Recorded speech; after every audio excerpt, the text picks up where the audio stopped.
Viral di media sosial, atap bangunan lobi wahana bermain di Kabupaten Bogor, Jawa Barat mendadak ambruk hingga membuat pengunjung panik dan berhamburan. Beruntung kejadian ini tidak menelan korban jiwa, namun salah satu pengunjung mengalami luka lantaran tertimpa runtuhan atap. Arena wahana indoor ini tengah padat pengunjung karena kondisi di luar hujan deras dan ramai di akhir pekan. Naas atap bangunan lobi ambrol lantaran tak kuat menahan genangan air yang diduga akibat bocor. Ukuran utama kita itu meluber gitu ya, meluber yang akhirnya turun gitu ya ke atap plafon gitu. Dan atap plafon kita pun juga dari bahan PVC sih, jadi cenderung lebih ringan gitu ya, lebih safety. Meski wahana ditutup sementara, namun sejumlah wahana rekreasi lainnya masih tetap beroperasi. Pihak pengelola juga masih melakukan perbaikan dan pengecekan agar hal serupa tidak terulang. Dari Kabupaten Bogor, Jawa Barat, Cahyat Supriyatna, iNews melaporkan.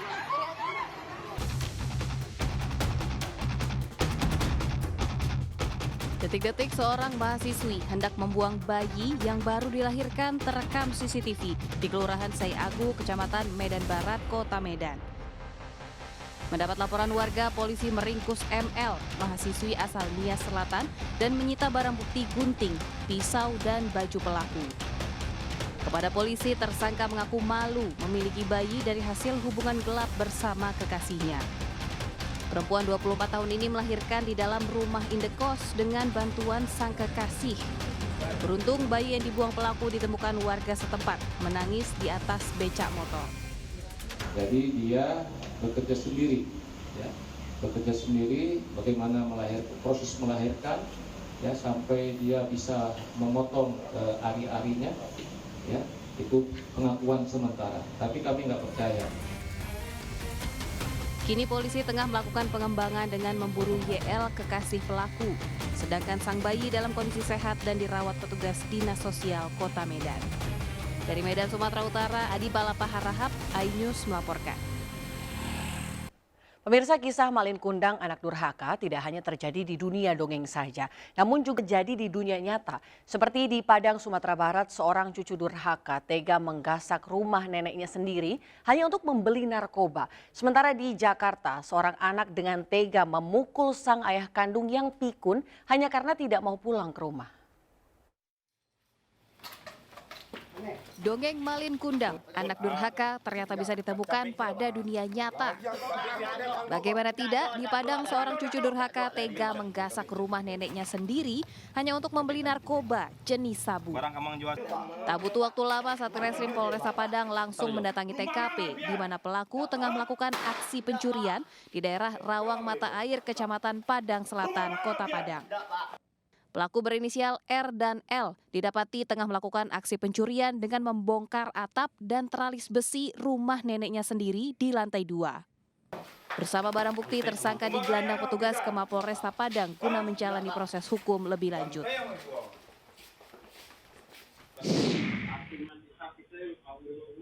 Di Jakarta, seorang anak dengan tega memukul ayah kandungnya di depan umum hanya karena tidak mau pulang ke rumah. Padahal sang ayah tengah mengalami sakit demensia atau pikun yang seharusnya butuh penjagaan ekstra karena kerap keluar rumah. Menanggapi video pemukulan yang kian viral, kepolisian sektor Cakung mendatangi rumah ayah dan anak ini yang tak jauh dari lokasi. Kasus ini diselesaikan secara restoratif justice dengan meminta anak korban membuat surat pernyataan untuk tidak melakukan kekerasan kepada ayah kandungnya. Mental pencuri ini ciut hingga menangis histeris saat digerebek tim Polsek Sukarame di kediamannya di Desa Negara Saka, Jabung, Lampung Timur. Di hadapan polisi, pelaku yang merupakan residivis ini mengaku mencuri motor karena kecanduan judi online. Untuk mempertanggungjawabkan perbuatannya, pelaku kini mendekam di sel tahanan dan terancam hukuman 7 tahun penjara.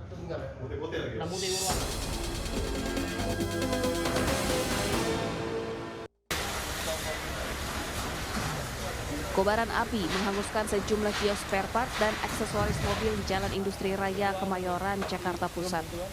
Diduga api pertama kali muncul dari salah satu kios variasi mobil akibat korsleting listrik. Meski tidak menimbulkan korban, sebanyak 8 kios spare part mobil ludes terbakar. Sebuah mobil jenis sedan menabrak beton pembatas jalur bus Transjakarta di kawasan Kuningan, Setiabudi, Jakarta Selatan. Kerasnya hantaman membuat mobil ringsek dan menutup jalur bus Transjakarta, sedangkan beton pembatas jalur berhamburan. Diduga pria pengemudi mobil yang melaju dari arah Mampang menuju Menteng hilang kendali akibat pengaruh minuman keras.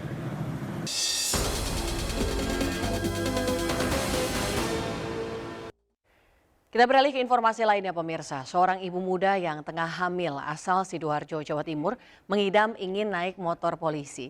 Ditemani suaminya, wanita yang tengah mengandung anak pertama ini nekat mendatangi pos polisi untuk minta keliling kota naik motor polisi.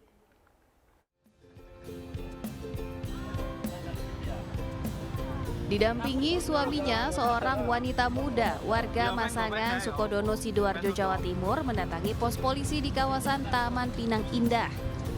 Bukan apa sebab ibu yang tengah hamil 8 bulan ini tengah ngidam ingin naik motor polisi. Sang ibu meminta tolong kepada anggota polisi lalu lintas agar mau membonceng dirinya untuk keliling kota meski hanya sebentar. Karena alasan kemanusiaan, polisi pun menuruti permintaan wanita ini untuk naik motor dibonceng dengan seorang anggota polisi. Lantaran keinginan ngidamnya terpenuhi, perempuan yang tengah mengandung anak pertama ini tampak senang dan semangat berkeliling kota naik motor polisi. Senang Mbak? Mbak, gimana rasanya Mbak? Senang banget. Anak pertama, anaknya soalnya cowok. Loh, cowok dah? Iya.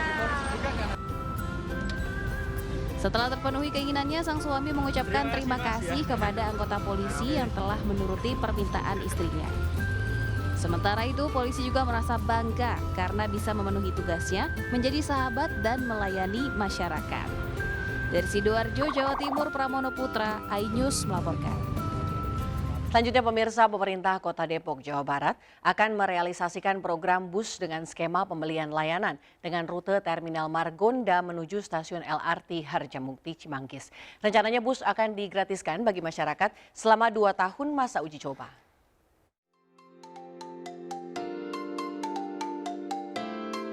Pemerintah Kota Depok segera merealisasikan program bus skema by the service atau BTS.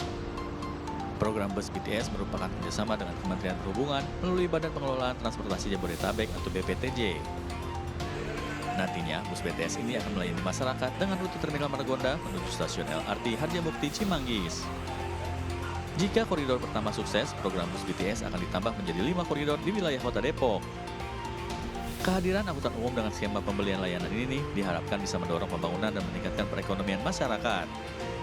Jadi angkutan umum ini dengan skema by the service, artinya pemerintah membeli layanan, operator yang menyiapkan layanan. Kita membayar, BPTJ membayar rupiah per kilometer. Rencananya selama masa uji coba, bus BTS akan digratiskan bagi masyarakat untuk 2 tahun ke depan. Dari Depok, Jawa Barat, Yung Rizky, iNews melaporkan. Kita ke kuliner pemirsa, kini Anda tidak perlu bingung lagi mencari menu sarapan saat berlibur di kota Yogyakarta. Sebuah warung makan di Kota Baru, Jogja menyediakan masakan ala rumahan dengan menu favorit telur crispy gobal gabul. Bagaimana kelezatannya? Berikut liputannya.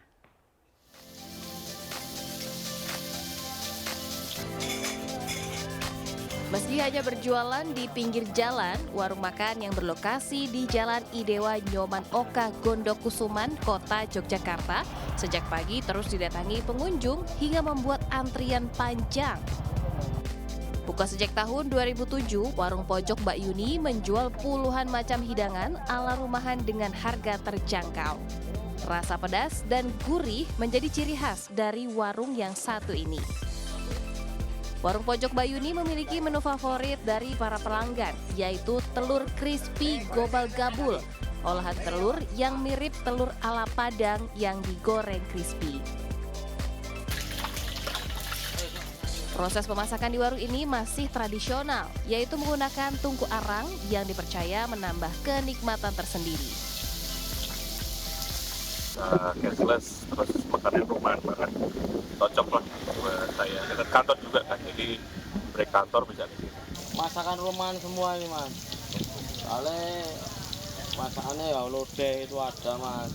Terus tradisional ya? Iya, ramesan. Mulai Rp12.000 saja Anda bisa menikmati kelezatan masakan ala rumahan. Dari kota Yogyakarta, Gali Wisma, iNews melaporkan. Dari kuliner kita ke wisata pemirsa. Tempat wisata yang satu ini bisa menjadi referensi untuk Anda dan keluarga untuk berlibur. Selain refreshing, Anda juga bisa menambah wawasan seputar kupu-kupu dan juga serangga.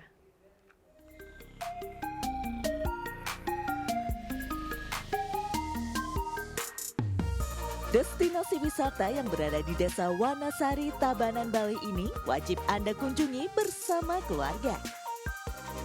Tempat wisata yang satu ini bisa menjadi wisata edukasi, di mana Anda ataupun anak-anak bisa mengenal berbagai macam spesies kupu-kupu ataupun serangga lainnya. Total sebanyak 16 spesies kupu-kupu dari berbagai daerah seperti dari Papua, Sulawesi, Sumatera, dan Bali dapat ditemukan di sini. Tempat ini juga dikonsep dengan ditanami berbagai macam jenis tumbuhan yang didominasi bunga sepatu dan asoka, bunga yang sangat digandrungi oleh kupu-kupu tentunya. Pengunjung juga bisa melihat tempat pengembangbiakan kupu-kupu di mana banyak terdapat berbagai jenis kepompong yang siap bermetamorfosis. Tentunya pengalaman baru ini membuat para wisatawan tertarik untuk datang berkunjung.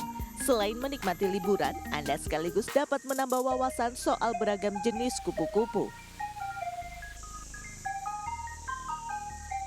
Berbagai banyak ilmu yang saya dapatkan di sini.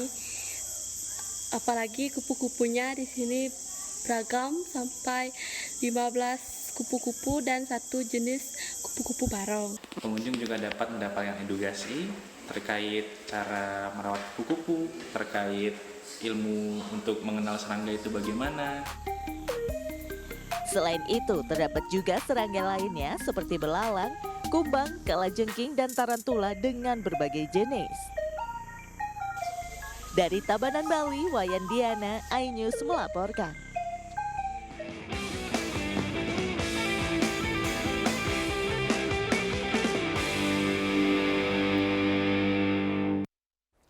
Pemirsa, Muhammad Zinedin Alam Ganjar hadiri main bareng dan talk show bersama komunitas e-sports di Kota Semarang. Putra calon presiden nomor urut 3 ini mengajak lebih serius menekuni e-sports karena terdapat berbagai peluang kerja bagi anak muda. Di lokasi lain, di sela aktivitas yang padat di masa kampanye, Capres nomor urut 1 Anies Baswedan menikmati suasana malam di kawasan Malioboro, Kota Yogyakarta. Dan sementara itu Prabowo Subianto kemarin bermain air dengan anak-anak saat meresmikan 15 titik sumber air bersih di Bangka, Jawa Timur.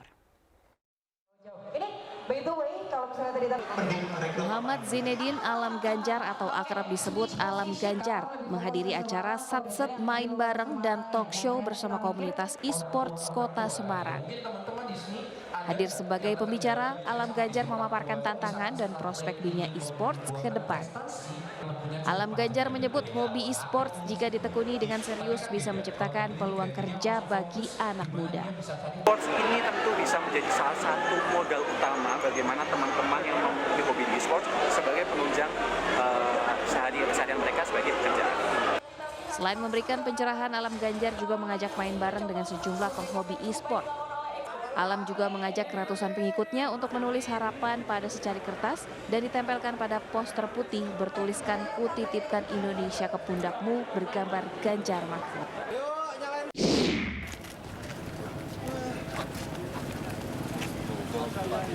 Di sela aktivitas yang padat di masa kampanye, Capres nomor urut 1 Anies Baswedan menikmati suasana malam di kawasan Malioboro, Kota Yogyakarta. Kedatangan Anies untuk nongkrong di salah satu angkringan Selasar Malioboro juga disambut teman-teman semasa SMP, SMA, hingga kuliah. Anies mengatakan selain bernostalgia, pertemuan dengan teman-temannya juga banyak ngobrol santai dan bercerita tentang masa lalu hingga sekarang. Anies juga menyebut angkringan merupakan tempat yang biasa digunakan untuk nongkrong hingga larut malam, terutama semasa SMA dan kuliah di perguruan tinggi. Sementara itu, calon presiden nomor urut 2 Prabowo Subianto bermain air bersama anak-anak saat meresmikan 15 titik sumber air bersih di Bangkalan, Jawa Timur. Tampak Prabowo juga mencuci mukanya dengan air sebelum meninggalkan lokasi pipa mata air. Kegiatan tersebut bukan bagian dari kampanye, melainkan bagian dari aktivitasnya sebagai Menteri Pertahanan. Tim Liputan iNews melaporkan.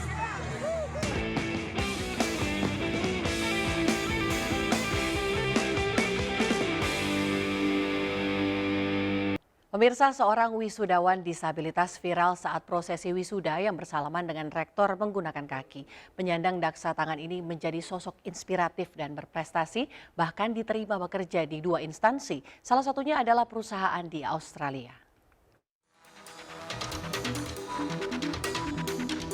Sosok mahasiswa berusia 24 tahun ini menjadi viral usai video yang berisi dirinya bersalaman menggunakan kaki dengan rektor Universitas Brawijaya beredar di media sosial. Tapi nanti dulu. Mahasiswa ini punya alasan khusus mengapa harus bersalaman menggunakan kaki. Untuk kelulusan yang telah diraih. Alfred Mandeville atau Elo merupakan penyandang tunadaksa tangan. Saat di wisuda pekan lalu, dari program studi desain grafis Fakultas Vokasi Universitas Brawijaya Malang, Alfred pun menggunakan kaki kanannya untuk bersalaman dengan sang rektor. Sudah dari pihak universitasnya, dari pihak rektorat sudah mengetahui ada datanya gitu, berapa banyak mahasiswa difabel yang wisuda di hari tersebut, karena dari PLD juga sudah mengirimkan data-datanya itu. Jadi dari pihak rektorat juga sudah persiapan gitu, sudah ada persiapan bahwa hari ini ada mahasiswa difabel kursi roda atau mahasiswa difabel tuli, mahasiswa difabel tunanetra, dan seperti saya kemarin gitu. Sosok Elo membuktikan bahwa keterbatasan fisik bukanlah halangan untuk berprestasi.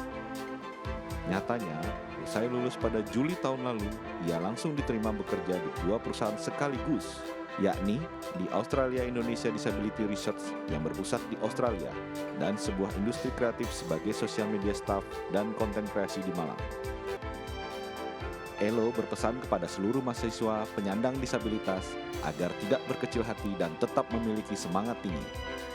Dari Malang, Jawa Timur, Denny Irwansyah, iNews melaporkan.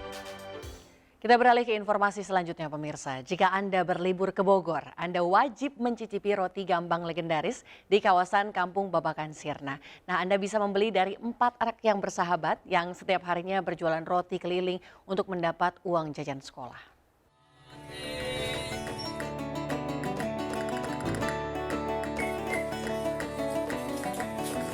Potret 4 anak kampung Babakan Sirna, Kelurahan Tegalega, Kecamatan Bogor Tengah, Kota Bogor, Jawa Barat ini berbeda dengan kesibukan anak-anak pada umumnya.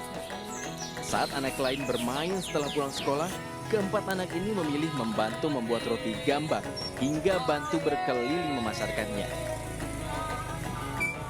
Anak-anak ini telaten dan sabar saat mengoles kue dan menaburkan biji wijen. Setelah roti matang, mereka kompak berjualan berkeliling ke warga sekitar dengan harga Rp10 hingga Rp20.000. Bukan tanpa alasan, mereka mengaku berjualan demi bisa mendapatkan uang jajan untuk sekolah. Karena enak, supaya dapat uang jajan. Meski hanya usaha di perkampungan, roti gambang legendaris sejak tahun 1998 ini digemari oleh warga. Jadi saya emang dari kecil suka makan gambang. Rasanya sih enak ya, enak banget, ada yang original sama yang keju. Semangat keempat anak ini menjadi inspirasi bagi anak-anak muda Indonesia. Dari Bogor, Jawa Barat, Andi Firmansyah, iNews melaporkan.